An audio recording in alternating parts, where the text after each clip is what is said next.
हिंदुस्तान को घोटालों से मिलेगी आजादी, भ्रष्टाचार हिंदुस्तान को कहेगा गुड बाय, क्योंकि बदलने जा रही है हिंदुस्तान की नौकरशाही।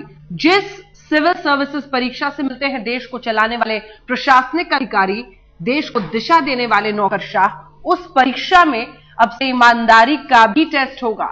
सरकार ने यूपीएससी की सिविल सर्विसेज परीक्षा में बदलावों को हरी झंडी दे दी है।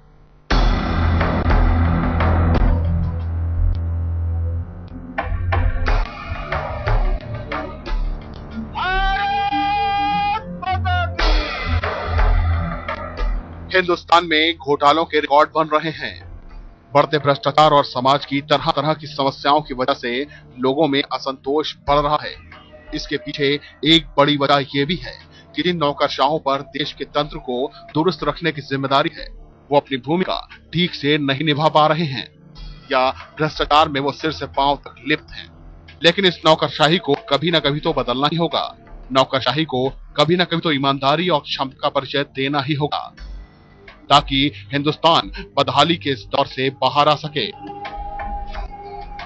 इसी मकसद को हासिल करने के लिए देश के सबसे प्रतिष्ठित सिविल सर्विसेज परीक्षा में कई अहम बदलाव किए गए हैं।